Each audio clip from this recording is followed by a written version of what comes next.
Report India Today.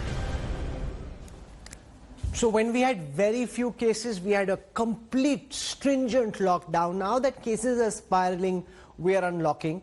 Can we cope with the current social distancing norms that are being put in place, or is another full lockdown virtually inevitable given the fact that the hospital system is beginning to fray and being unable to cope? Joining me on the news track, I want to welcome one of India's best-known doctors, Dr. Ashok Seth, chairperson of the Fortis Escorts Heart Institute. With us on this broadcast is Dr. Arvind Kumar, director of the Institute of Robotic Surgery at the Gangaram Hospital and the founder of the Lung Care Foundation. Joining us from the University of Michigan in the United States is Professor Brahma Mukherjee, world-class professor of epidemiology and the chair of biostatistics at the School of Public Health.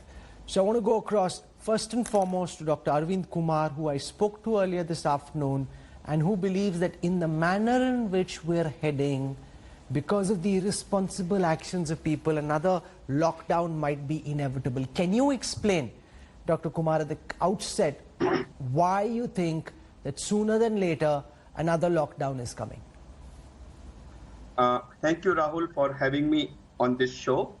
Now, I must clarify that what I'm going to say now is my personal opinion as a doctor who has been watching and observing and been a warrior in this war very, very closely and carefully. Let's look at the scenario right now.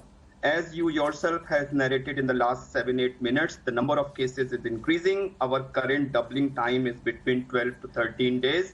And as per the predictions announced by the Honorable Deputy Chief Minister, by end of July, we expect 5.5 million cases with need for 80,000 beds in Delhi. These are officially declared figures.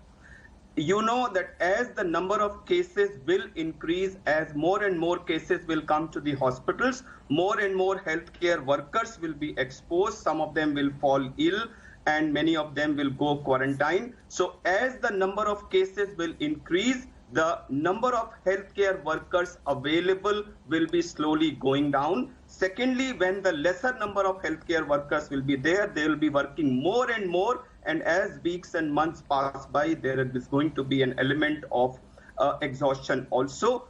Together, we are faced with a situation where you'll have a huge number of patients, lesser number of beds available, lesser number of healthcare workers available to take care of those sicker and sicker patients. And overall, this is going to increase our mortality.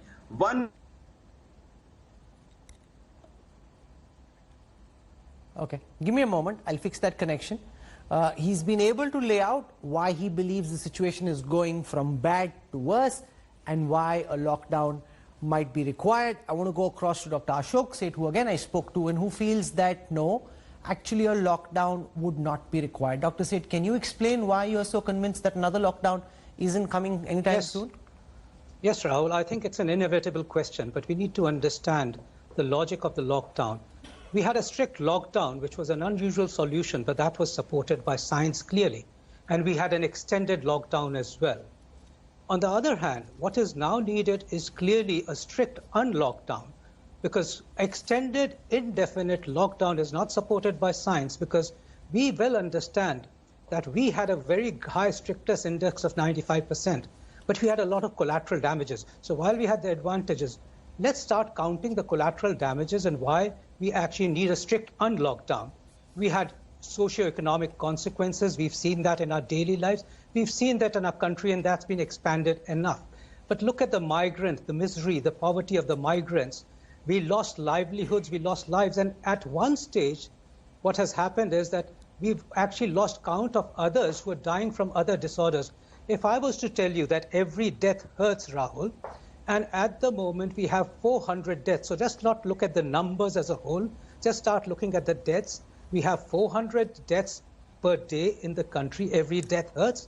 But if I was to tell you that the number of malnutrition children under 5 who are dying is 2,000 per day, and that doubled to 5,000 during this time. If I was to tell you that 6,000 heart patients died every day, and there's enough data across the world that twice more cardiac arrests occurred during this time at home and people died, then you would start understanding that we've actually lost sight of lives versus lives and livelihood. So what we've now got to do is understand lockdown is not a party, it's not a carnival, it's not a free-for-all.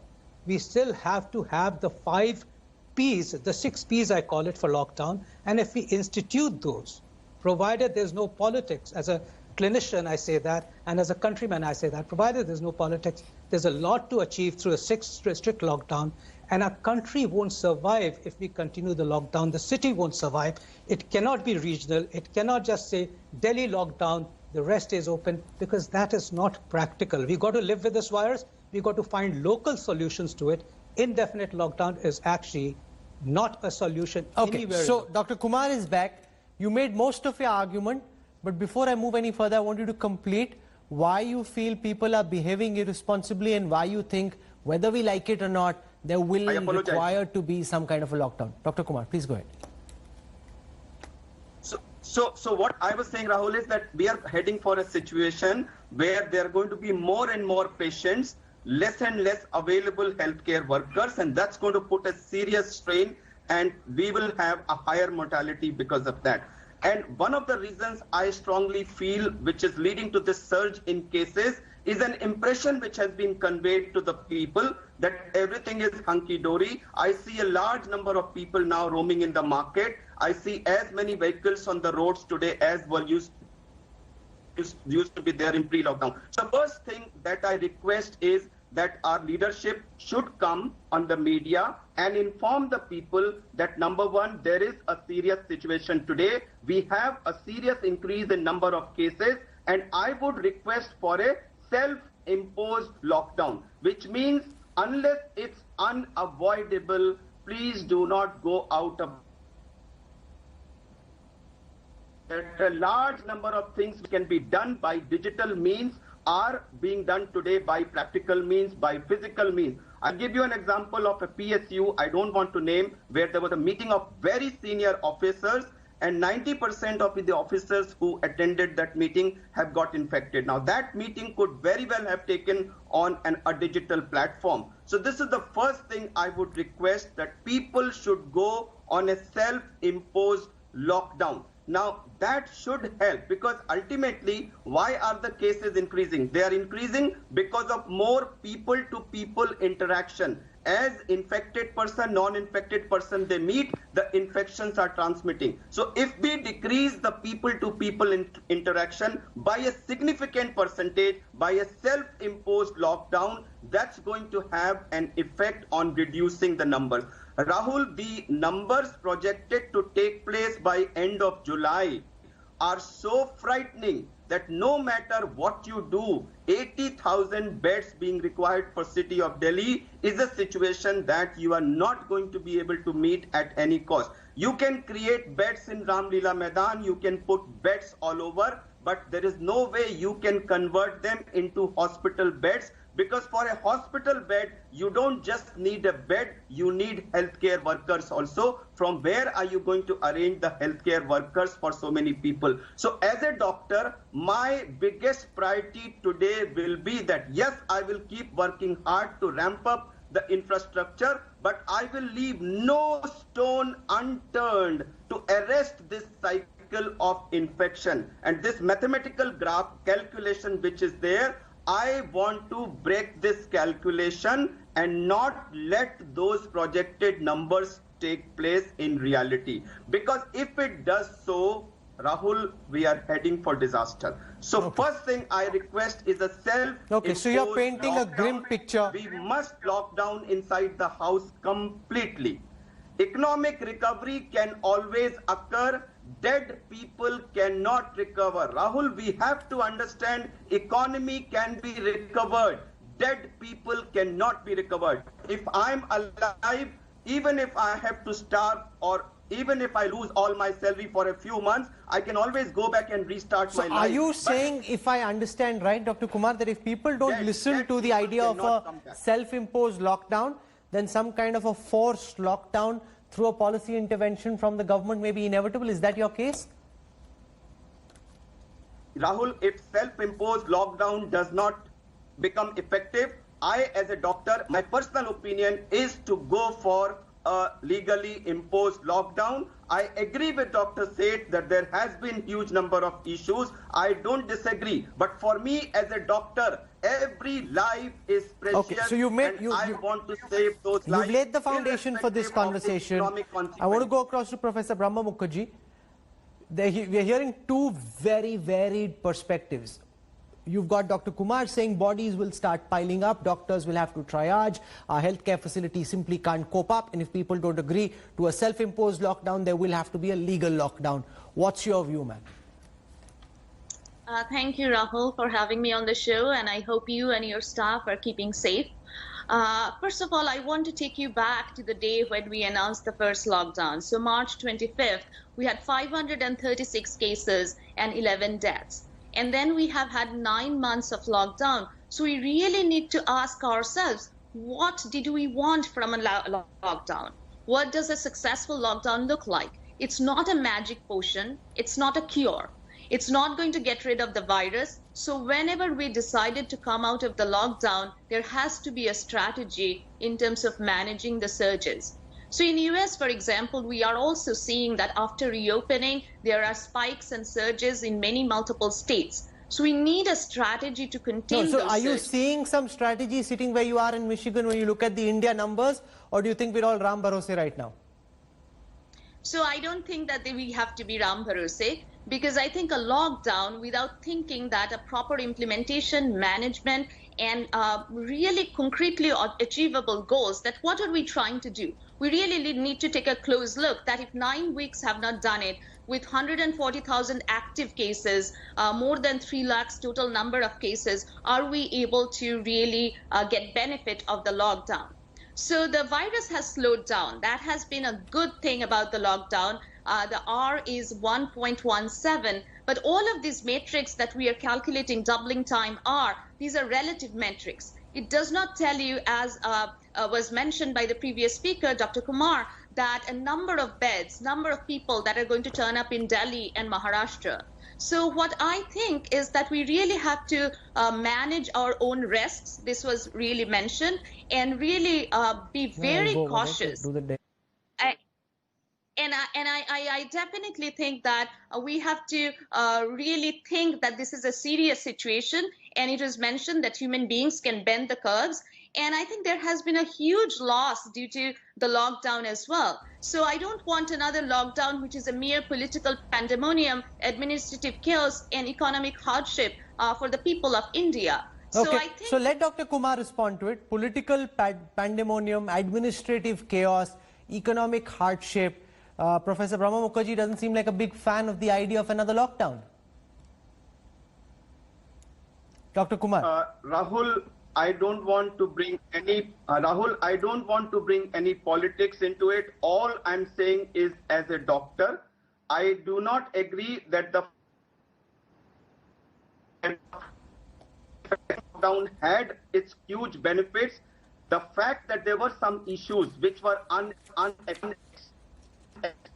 So we had one incident towards the end of March with pockets of infection spreading across the country. We had this unexpected migrant crisis, which was of colossal proportion. Now, these two things led to not as much benefit accruing out of the lockdown as occurred otherwise. Thirdly, I think we started opening up when actually the cases were still rising. I personally was in favor of waiting a week or two. For me, the optimal time for opening up would have been when we have crossed the peak and we are on the downward trend.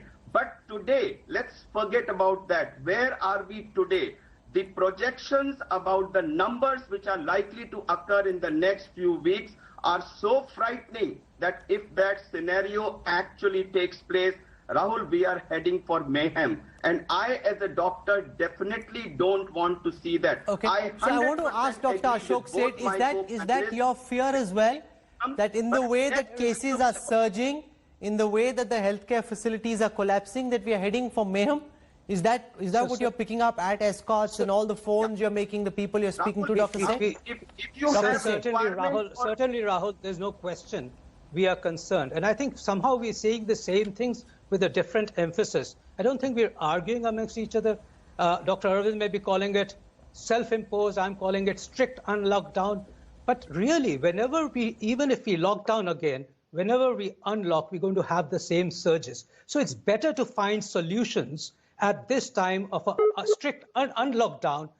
We have to get out of the politics. We actually know that the public needs to do its bit. We keep emphasizing that. We need to protect the vulnerable population, Rahul. We also need to understand that 90% would get away with mild symptoms. And if we actually concentrate on the 10%, which is the vulnerable population, keep them safe, look after them, prevent the spread, more testing, partner healthcare workers. I think Arvind's raised a very nice point. We're not partnering healthcare workers. We're not giving them enough PPEs. We're not giving them. I even heard that some of the doctors didn't even get salaries and are actually going to go for a strike. I think those are bad things. I think that some of our doctors even don't know, and healthcare workers don't know, that if they actually had a COVID, whether they even would get a bed into hospital. So I think it's not just the number of beds, it's partnership, and packages need to be created.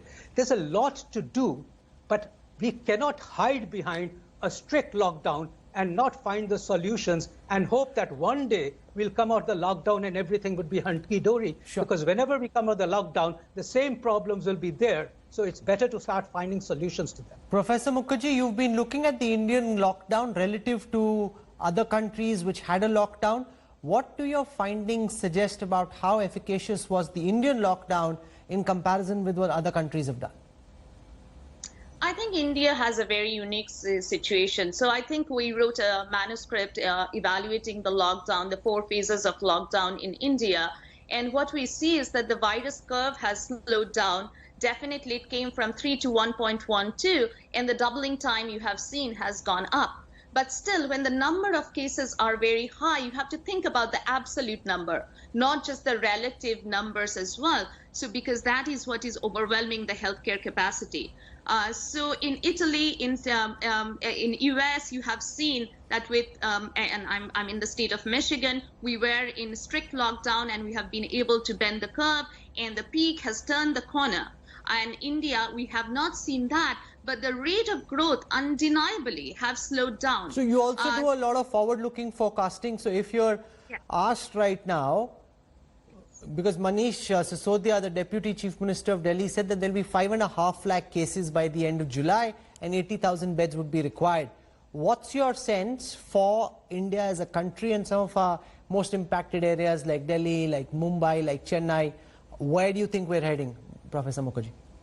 Yes, so I looked at the short-term projections by July 1, and we predicted about 5 lakhs to 2.1 million cases nationwide. And the numbers for Delhi are about at July 1. I'm not talking about end of July. So the numbers for Delhi look like from 60,000 to about 1 lakh, and for Maharashtra, 150,000 to 250,000. But then these are numbers with a lot of heterogeneity and uncertainty associated with it. But as was mentioned, if people stay at home and do only go out for 4 essential functions, so that we do not have to go to a strict lockdown, a legally enforced lockdown. Okay, one second. I want to build on what you said. So you're saying by the 1st of July, about 5 lakh odd cases. What happens till the end of July? And in the models that you have at this moment, when do we hit our peak? So the models, as you go forward in time, have more uncertainty, but I don't see a peak until late July, early August. And again, there is tremendous national heterogeneity in those peaks. So I think talking about a national peak is sort of a nebulous concept, because there are cascades of peaks coming through the whole country. And so I'd say that. Okay, let me build on that. When does Mumbai peak, you think? So for Mumbai, I actually looked at the R0 and the predictions this morning, and it seems to me that the reproduction number has actually slowed down. It's around 1.07 now, and you can see that they have started to flatten the curve. But the number of cases, active cases, is already high. So I would say that it will take a while, but I would say that according to our models, it looks like in July, late July, that's when it's going to... And Delhi and Chennai? Show a steady decline. What about Delhi?